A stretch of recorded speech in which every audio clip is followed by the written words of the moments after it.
Hello everyone, Jack Delahy here, founder of collegeconsulting.us. If you have a child who is even considering possibly playing sports in college, I think this YouTube video is going to be really helpful for you. And if you don't, and you're listening to this channel and you're about to skip off, I just recommend you do the following. One, what you're about to see actually can apply for several aspects of college, not just athletics. Because I'm going to do a deep dive and show you exactly into my program. I'm going to actually give you a 40-minute lesson that is inside my College Confidence paid for program. I'm going to give it to you here entirely for free in just a couple seconds. But just know it's called athletic or other recruiting for a reason. And it's because there are a lot of different skills that your child can have that can actually help them get recruited, not necessarily athletics. Lastly, if you say, oh, this still doesn't apply to me, make a note. See if you know any other parent out there who may have a student this applies to, and do me a favor, spread the love. Feel free to take this link, send it over to them. This may just help them realize that actually athletic recruiting can be a serious cheat code in college admissions, and really it just requires them having the knowledge of how athletic recruiting works. If you want any more insight, I'll link to this, but the book Who Gets In and Why by Jeffrey Salingo actually goes into some of the data inside college admissions departments and talks about at some schools what a high percentage of students are recruited athletically, and how once that's all taken out, what's really left over for normal students, non-recruited students, is small. All of this said, I think this is really valuable for you all to understand how athletic recruiting works, how it doesn't work, and most notably, the biggest takeaway, which is if you have an understanding of how it all works, then it's up to students to demonstrate a proactive understanding of the process and reach out to coaches and take power of their athletic recruiting. Without further ado, let's dive into it. Welcome, students. It is the end of section 1 here, and welcome to an optional section. So before I kind of dive in here, what I want to say is if athletic recruiting, or honestly recruiting for any type of activity, isn't something that you want to partake in, feel free to skip this section. It won't apply to you. But I do have a lot of students who are either athletes, considering possibly being athletes in college, or might be involved in recruiting of other types, which we'll get into. So if that's the case, feel free to watch in this video. I think it might be helpful. I myself was kind of on that edge, 12 years ago when I was going through the college search process of, do I want to play sports in college? I certainly was not of the caliber in any of my sports to play Division I, but certainly had Division III opportunities. Ended up actually not going that route and, going to a school where I ended up just playing club sports and loved it. We'll kind of talk about that as an option as well. But basically, I'm putting this at the end of section 1 for a reason.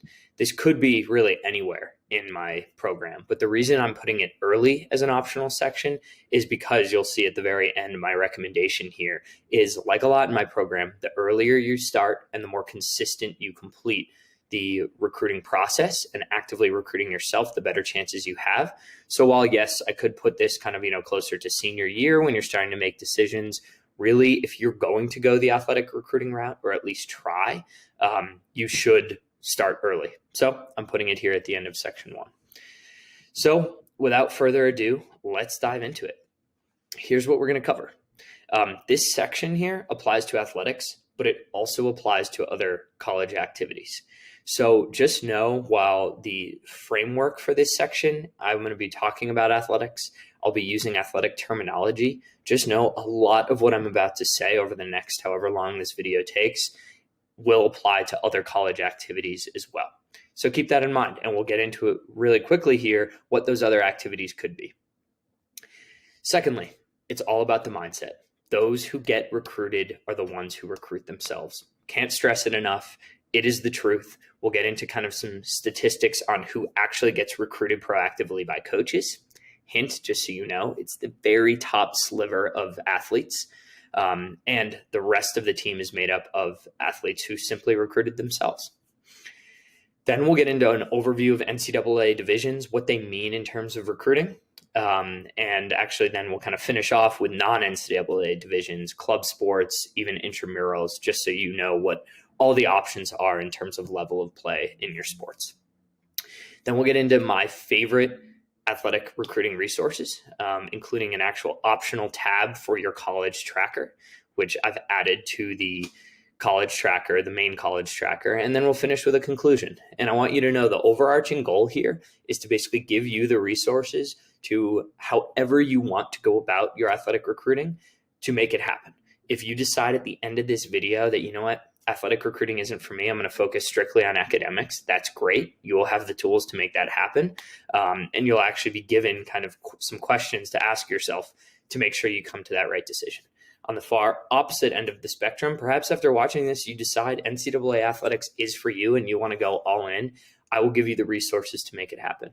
Like a lot in my program, at the end of this video, it'll be up to you to make decisions and take action. But I'm there as kind of the guiding resource here to make sure that you know what the proactive steps are you can take immediately to take action if you want to.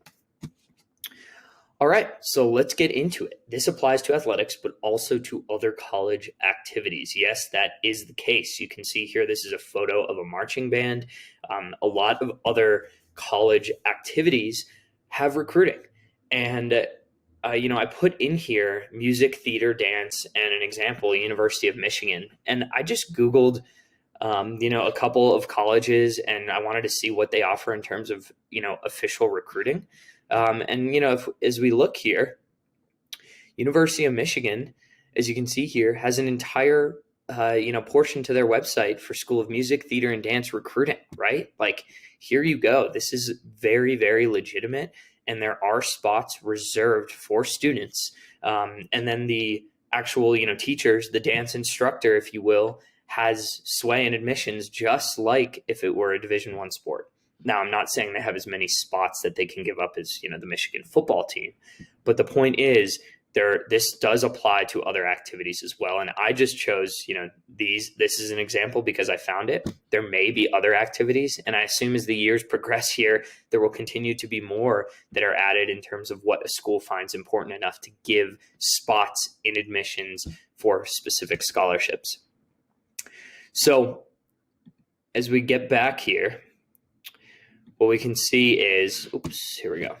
I want to also show, this is kind of a famous one, but the Ohio State Marching Band, it's probably the most famous marching band in the world. And you can see here, there's an entire website devoted to how to get recruited, right? There's a contact us, who to email, that type of thing. And this also is part of an actual recruiting platform. So for the rest of this presentation, I will be speaking in terms of athletics, just for simplicity, but just know this may apply to you in other areas as well if you're not an athlete, and therefore it might be worth watching. Okay, so from here on out, it really is all about the mindset. Those who get recruited are the ones who recruit themselves. Let's get into it. Only the top 5%, the top 5% of NCAA athletes are recruited by coaches, okay? Now, you probably think it's way more than this because if you ever go onto ESPN, you can see the, blue chip prospects that Nick Saban at Alabama is recruiting to his football team. Those are the athletes that I'm talking about here in the top 5%. The other 95% are filled with athletes who proactively recruited themselves to coaches, right? This is a very important mindset shift. I know when I was going through high school, probably my best sport was lacrosse. And I thought, well, if I'm good enough, coaches will just come find me and that'll be kind of my way to get recruited, right? Absolute incorrect mindset. Unless you're one of these top 5% athletes, and believe me, if you are, you will know it because coaches will be showing up to your games starting freshman year of high school. You must recruit yourself. Year after year, the athletes that get recruited are not necessarily the best athletes in their sport. This is the truth. They are the ones who took proactive, consistent measures to recruit themselves diligently over an extended period of time. And that last half there, over an extended period of time, is why I'm putting this in section 1 as an optional module. And it's just because the more time you give yourself to recruit yourself, to get your name known by coaches, to reach out again, to put yourself in front of them, to make athletic recruiting videos, which we'll get into, the better chance that you have. Once again, it's not necessarily the best athletes who get recruited. It's the ones who recruit themselves. And so really a key mindset here is just consistency and relentlessness. Never think in the athletic recruiting realm that, you wrote a coach too many emails and quote, you don't want to be a bother. That doesn't exist in recruiting. Okay. You have to recruit yourself. You have to put yourself out there. The only time you should stop reaching out to coaches and proactively recruiting yourself is if a coach truly writes back to you and says, please stop messaging me. I will reach out when it's time. If that's the case, great. And guess what? You should actually be proud that you got that response, because that means they know your name, right? So this mindset shift is really important. I think a lot of, early to mid to late high schoolers kind of have this notion that I don't want to bother adults ever. These coaches want to be bothered, need to be bothered. It's part of their job to be bothered. They have to fill the back half of 95% of their roster, right? They probably have the one or two student athletes on their mind that they want to proactively recruit, and everyone else they get from an inbound stream of students who are reaching out. So be one of those students that's on the top of a coach's mind, and you'll probably, you'll have a significantly better chance of getting recruited versus if you just kind of play the waiting game. And here's the best news about this. Anyone can do this, right? Again, if it's just about consistency and relentlessness, these are things that hopefully I've already tried to instill in you in this program and just college in general. And it applies here to athletic recruiting. It'd be one thing if I said the only way you get recruited is if you can dunk a basketball. Well, a lot of us can't dunk a basketball, and so we'd kind of just be out. But I'm telling you, the key is actually not being able to necessarily dunk a basketball. It's just consistency and relentlessness. So this is great for us as long as we kind of embrace that and move forward with that mindset, and you proactively own your entire college recruiting process. Okay. So, that was kind of I would say some motivation, just a mindset shift.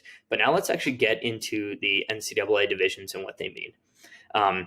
It will be an action item at the end of this section to send this link if you are interested in athletic recruiting to your parents, because I think it's important for them.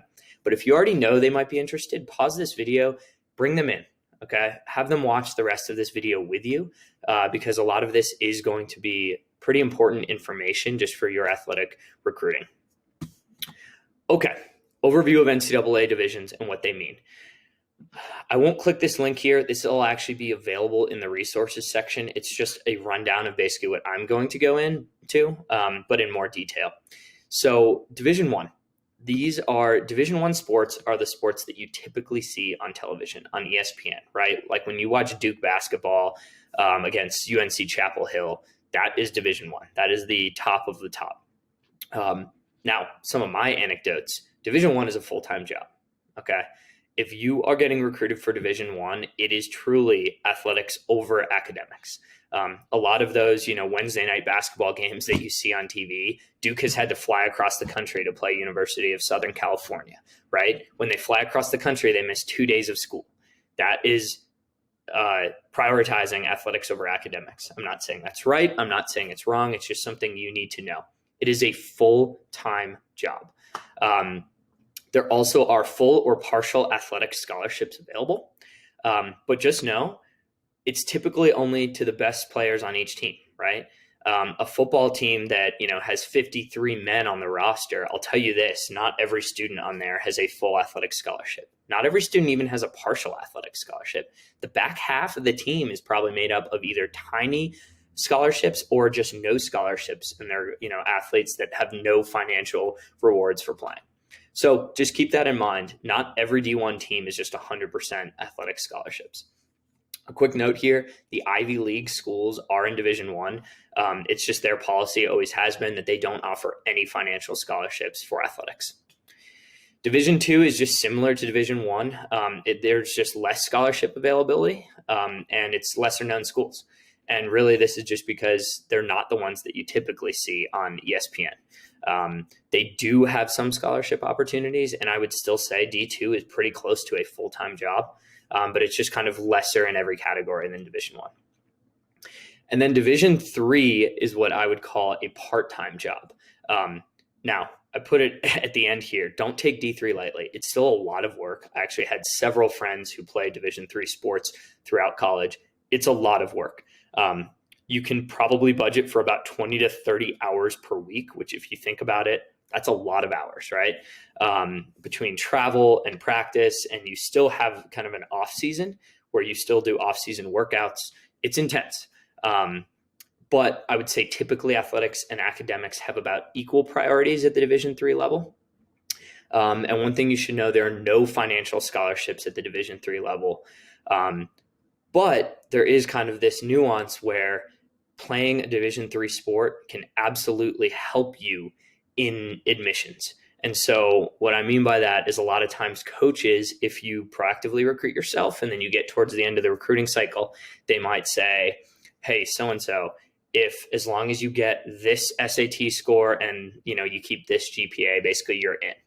And you get that kind of knowledge from the coach. The coach then walks over to admissions and says, these are the students that I want. Admissions tells the coach what they need to get on their GPA and SAT. And it's basically kind of you're streamlined into the admissions process. So it certainly can help.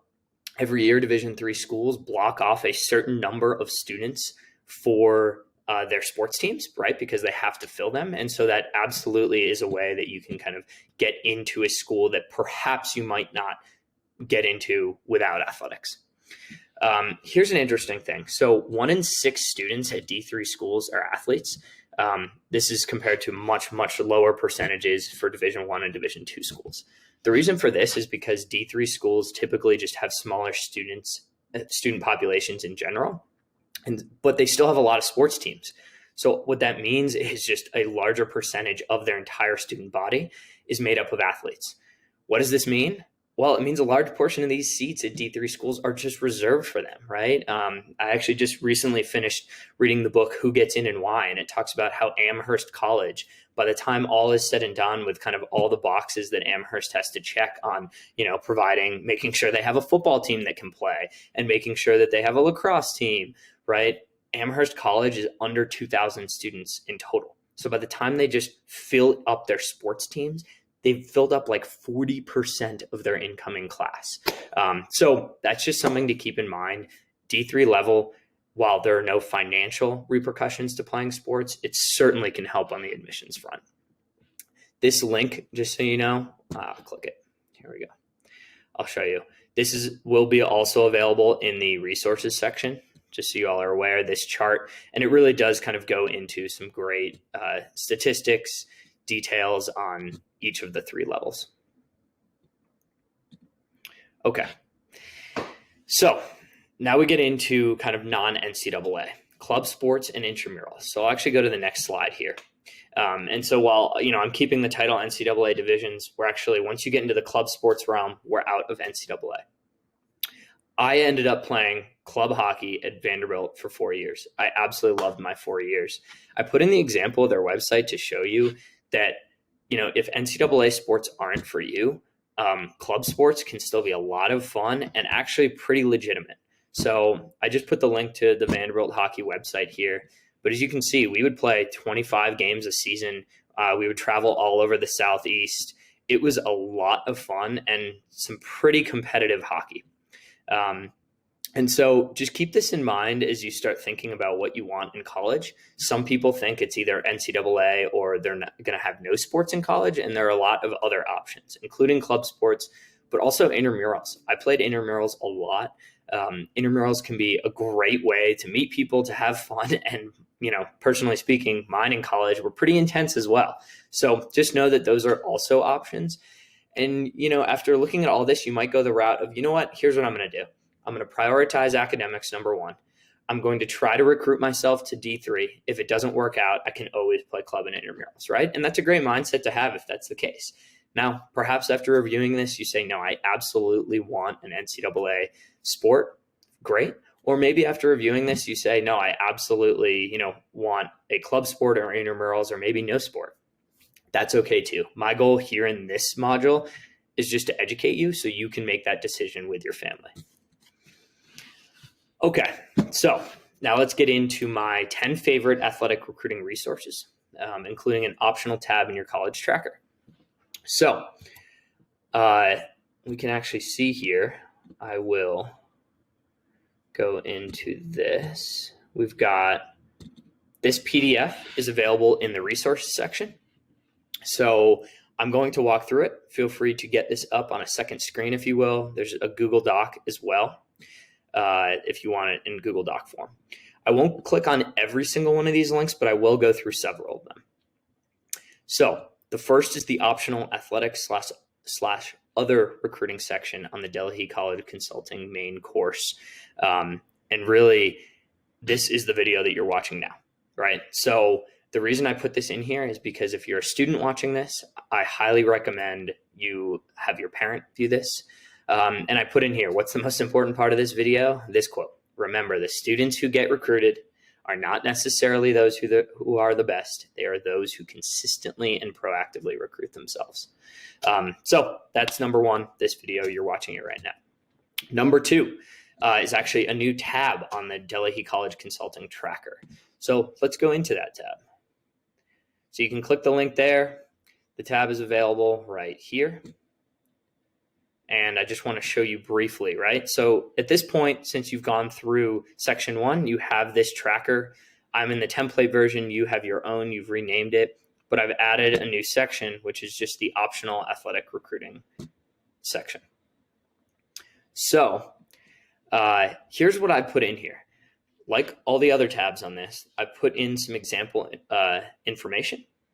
Once you go through, if you do want to use this tab, just delete and put in your own. But I wanted to show you how it can be used. So first of all, I put the most important quote in line 4 here, just to keep you guided throughout the process. Secondly, you can see I put in sports here, which I think will be most typical. But again, a lot of bands in college need a violinist, right? And they will recruit for it. So I put that in there as well, just to show you the type of activities that can be. Next, we have your school. Third, we have a status. So I put statuses in 4 different categories, right? Stage 1, there are 3 different components to stage 1. Stage 2, stage 3, and stage 4. And you can see I've just color coded them accordingly, right? So this might not be the only statuses, right? We've got 8, 12, we've got 15 statuses here. Those might not be the only ones. You can always add your own to them, right? Personalize this, but those are the ones that I came up with that I think are pretty typical in the recruiting process. Next, you've got your division, right? Coach first name and last name. This is important. We'll get into it, but people act like finding coach information is difficult. It's not. Most coaches put their information everywhere because they know they have to make up 95% of their roster from people reaching out to them. So a quick Google on your team and your coach will at least get to a contact information for minimum an assistant coach. And then from there, as you get involved in proactively recruiting yourself, I'm sure you'll get your coach's contact and name. There certainly are services you can pay for, which we can get into. But I'll tell you this, with a little bit of hard work, you can find nearly every coach and their contact pretty quickly. I put other coach and contact here, and I put a note. Often it is an assistant coach who perhaps is more involved in the early stage recruiting. Like I've seen situations where a head coach won't be involved until kind of stage 2. The assistant coach or even a director of recruiting will be involved in the early stages of recruiting. So it's important to, if that's the case, to have their name and contact too. Date of last contact, right? This is important. A part of proactively recruiting yourself is just keeping track of when you've reached out. This cell is coded to turn red when that reaches a month old. So if it's been an entire month since you've heard from a coach, since you proactively reached out, it turns red. Why does it do that? Just to notify you that, hey, it might be time to reach out again. That'll be up to you to understand kind of the social dynamics. And perhaps a coach has said, hey, really appreciate your message. It's a little too early. Reach out in 3 months. And if that's the case, reach out in 3 months. But the point is here, that cell turns red after a month just to keep you on your toes, to make sure that you are always putting your best foot forward and proactively reaching out. So then I've got a few other columns here. Feel free to adjust these as needed. I have informal visit status. Sometimes as you get towards recruiting, if a coach is interested, they'll say, hey, I can't make it a formal visit. There are terms. Most of these apply to Division I recruiting because, there's specific times coaches are able to reach out. And then there's definitions for formal visits and informal visits. You can look those up on your own time. That's a little bit too detailed for this video. But just know that I've got a column for an informal visit if a coach is like, hey, stop by, pretty informal. A formal visit where typically you'll actually like stay overnight with a team if that happens. Again, these aren't processes that are guaranteed to happen, but I've seen them, so I put them in here. A large section for notes, right? A big part of this, guys, is just being organized. And so I want you to put in, your notes. What's your status update? How are things going? I'm a big next steps guy, right? So if you get to a point, there should always be a next step, right? If there's not a next step, take a step back, assess what is the next step. Perhaps it's just, hey, I wrote an email to a coach and I haven't heard from him. So the next step that you need to put in there is rewrite to that coach. We'll get into kind of exactly your mindset at the end here on a conclusion before I let you go.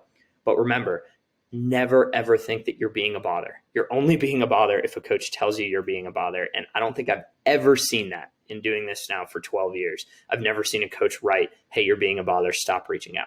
So just know that mindset going in. And then, of course, the date that I will complete the next step. It's nice to know the next step. When are you actually going to do it? And so you can see how the methodology to this optional sheet is pretty similar to just how I handle college in general. It gives you all the tools to really take ownership of your athletic recruiting process. Of course, like anything, I'm here to help you out. I am an academics first, college guidance professional. And so just keep that in mind. That's why this is an optional section and not a mandatory section. But I also do have some experience on my own. I recruited myself at the Division III level to some sports and ended up choosing not to go that route. And certainly I never got to the point where I was, committed to a school, but I went to lacrosse recruiting camps. I wrote coaches' emails. I know how that all works. So I'm happy to offer my insight in addition to this organization. Okay. So that'll probably be the most in-depth that we go in on this worksheet. But I do want to go through just a couple more items here. So I've put my 3 favorite books on here. I highly recommend all of them, particularly Who Gets In and Why. I actually just finished reading, and there's an entire section there devoted to it. Actually walks through Amherst College, right? One of the top liberal arts colleges in the country, Division III sports. And it was just mind blowing to see kind of how the math worked out when they have 1,700 undergrads and how many of them actually just have to get reserved for athletes. It makes you realize that athletic recruiting absolutely plays a significant role in admissions, particularly at the Division III level, where it's such a higher percentage of undergraduates who are athletes. And of course, like everything in this also applies to, non-athletes who may get recruited for other activities. It's just far and away the most consistent recruiting occurs in athletics. Okay, so this was actually linked on the slide as well. Just an overview of divisions. I think it's really well put together, so feel free to read that. I showed you, this is actually the link that I already showed you, just charts, data, overview of divisions. Okay, so this walks into athletic recruiting services. Now, I put in here, it's my personal opinion that with a solid game plan and a proactive approach, no high school student needs to spend $5,000 or more on college athletic recruiting services. It's my opinion that if you as a student are proactive enough, you should absolutely be able to recruit yourself. However, I do provide this link for families that may choose to go the route of a more dedicated athletic director, recruiting advisor. And I'll show you what it is. So this link kind of goes into just some myths about athletic recruiting and why I feel the way I do about athletic recruiting. But it is, athletic recruiting advisors certainly can help. Okay. So just something to know. We'll get into it as we get down here, how these things, can help you out. But I think athletic recruiting can help if you are one of those people that just needs a next level kind of hand holding throughout the process. And if that's the case, I actually understand that, right? It's not the most self-explanatory process. But again, given what I'm giving you here and a little bit of, proactive nature, I think you can do it on your own. Okay. So now we'll go through, I I linked twice here, but I'll show you. This is NES. Let's say it's athletic recruiting.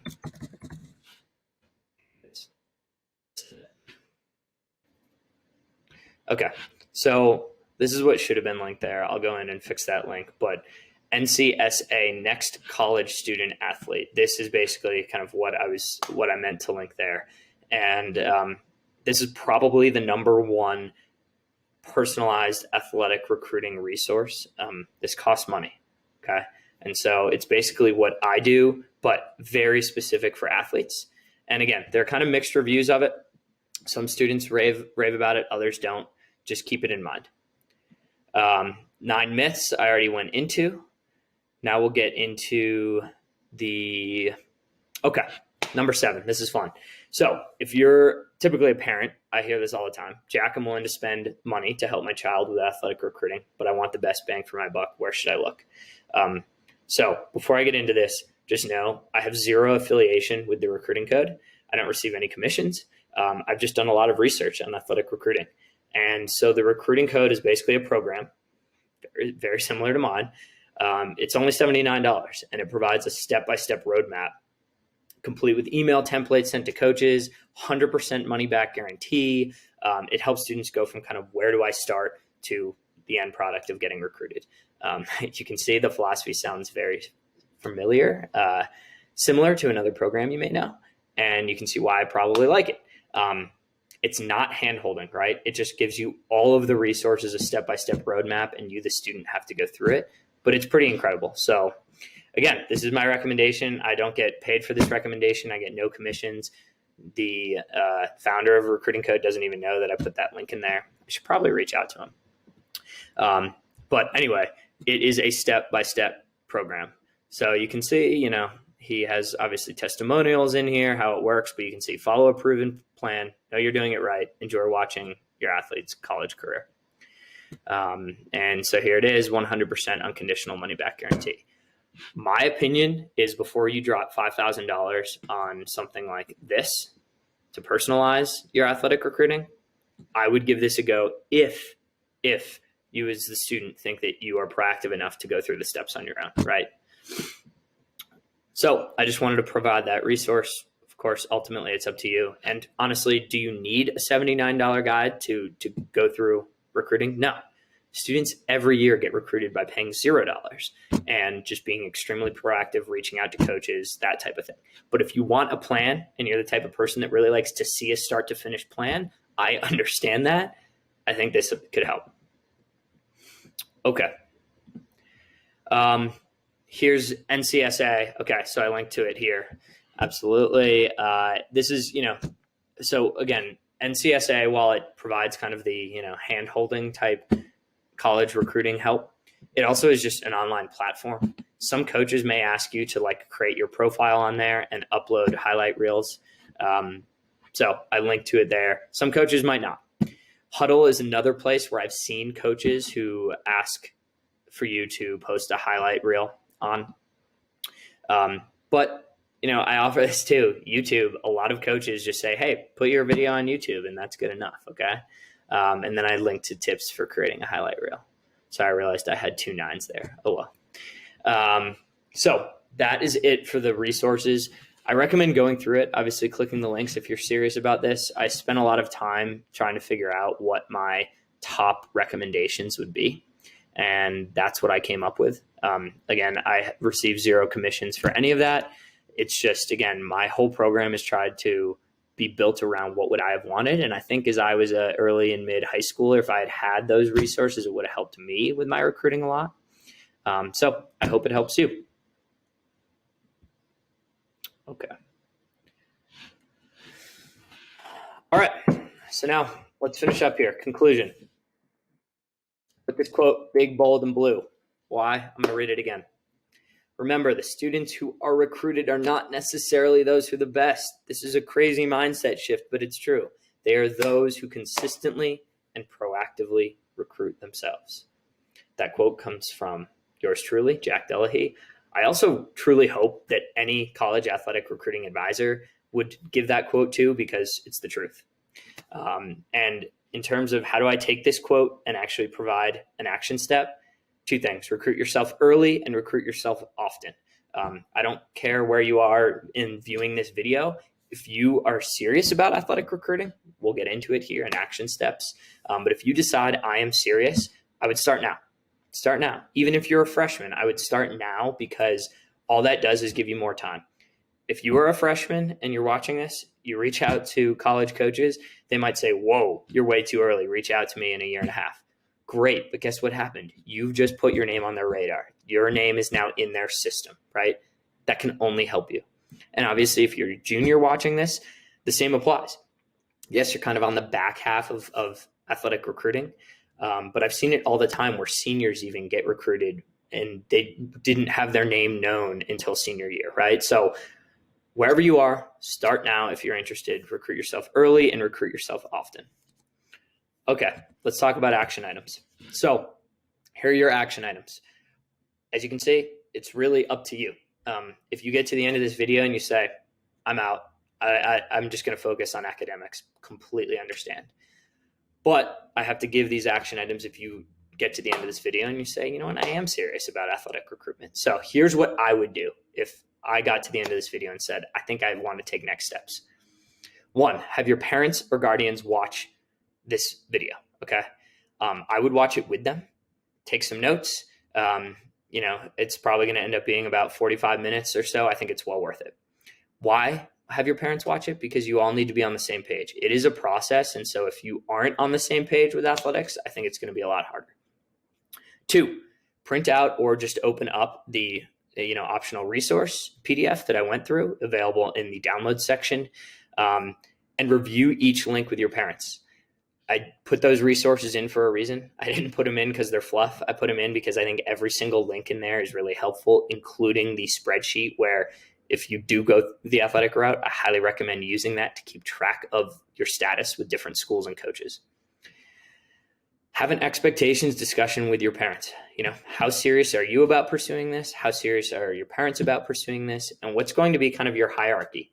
Is it a academics first no matter what? And if sports come along after, great. What division are you looking at for, athletic recruiting? Are you at the truly D1 level where you think with some serious work, you might be able to get some financial aid, given your athletic scholarship? That's fantastic. Or do we all know D2, D3? If it's D3, there's obviously no financial repercussions. However, I went into how there are academic repercussions, and that there are certain schools where you might not get in if you didn't have the athletic portion. And so that could help you out, right? There's a lot. Talk to your parents, figure out your priorities. I think if you all as a family are together in on this, it just becomes more fun too, right? A big part of my program is having fun with it. And when everyone's on the same page and there's no kind of discrepancy, it's just more fun. And then lastly, after you do all that, right, create a plan of attack. Utilize your athletic recruiting tab that I provided to keep track of your status with each school and coach, and then start going, right?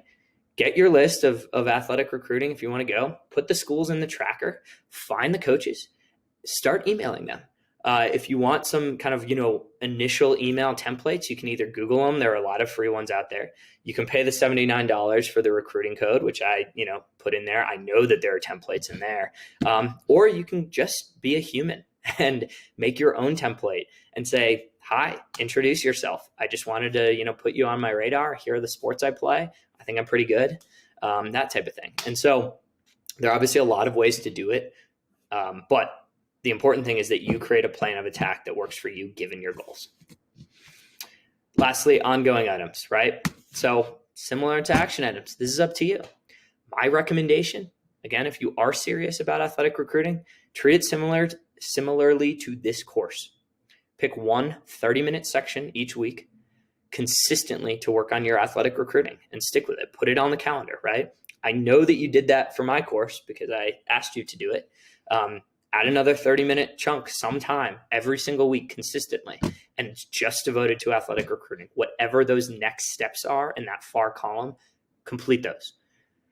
That would be my recommendation. You can do it however you want, but part of the reason why, again, short, consistent bursts are better is because athletic recruiting is a long timeline.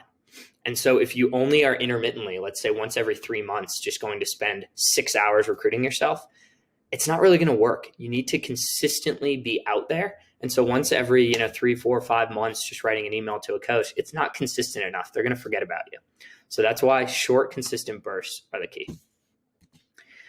All right. Well, I hope this helped. Again, it's something that a lot of students have been asking for. It's something that I went through myself and, eventually decided not to go the athletic recruiting route, but it was really helpful for me to kind of go through the process, when I was going through it. So I hope these resources help. Like I said, I'm not an athletic recruiting solo expert, right? I'm a generalist. I help get students from what is college to across the finish line and then into college. This is certainly part of it. So I hope that these resources help guide you, help motivate you, and help give you kind of that push down the hill, the snowball effect to get you going on the athletic recruiting front. As always, feel free to reach out if you do have questions.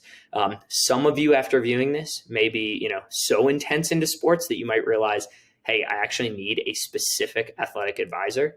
If that's the case, great. That's not me. I put resources in there that you can go and check out. But I think for the vast majority of you, particularly those that are kind of trying to balance athletics and academics, this might help a lot and actually be all that you need to go from what is college in my program to I know what's college, I know how to balance athletics and academics, and I think I can kind of do both and actually get myself athletically recruited at a school that fits my academic needs as well. That really is my goal. So thanks so much for joining. You can do this, and I'll see you in section 2.